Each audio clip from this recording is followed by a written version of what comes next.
It's time to finally start paying attention to the 2020 U.S. presidential primaries, as Democratic contenders drop out. Kirsten Gillibrand became the latest to announce her withdrawal yesterday, and Republicans are joining the fray. Joe Walsh announced his candidacy over the weekend. The real race is starting to take shape.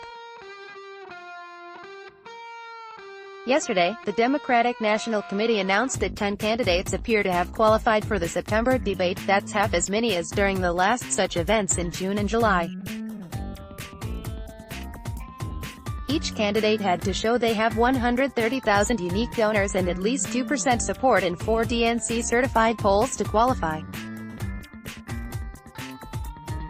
Those who made it to the next round are Senators Elizabeth Warren, Kamala Harris, Amy Klobuchar, Bernie Sanders, and Cory Booker, as well as South Bend, Indiana Mayor Pete Buttigieg, former Vice President Joe Biden, former San Antonio, Texas Mayor Julian Castro, former Texas Representative Beto O'Rourke, and entrepreneur Andrew Yang. Those who didn't make it aren't necessarily bowing out or taking the results lying down.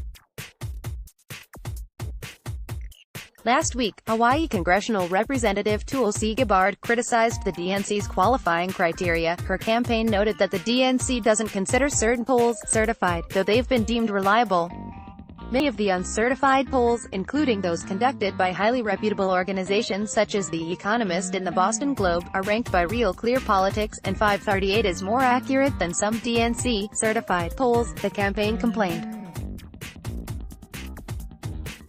Based on some of these uncertified polls, Gabbard has the requisite 2% of support to make the debate stage. Although remaining Democratic presidential contenders can still qualify for the October debate, the qualifying criteria is the same as in September. The chances of lesser-known candidates grabbing the spotlight and garnering the needed support despite their absence at next month's event are not very good. That means voters can start to focus on the winnowed-down group and think seriously about who they might choose, if they haven't already.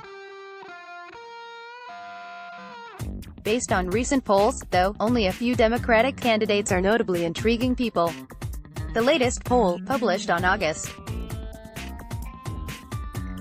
28 and conducted by Quinnipiac University, shows Biden is favored by 32% of Democrats and Democratic-leaning independents, with Warren following at 19% and Sanders at 15%. These results are in line with most other recent poll results, as the New York Times reports.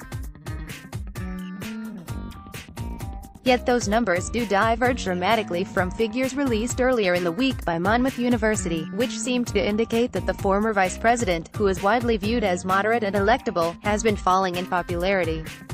The Monmouth poll showed Biden losing favor, with only 19% of prospective voters, falling 13 percentage points since June, while Warren and Sanders each drew 20%. Monmouth University poll director Patrick Murray issued a statement on Twitter urging that the outlier results be viewed in the context of other polls. Still, there's one notable consistency.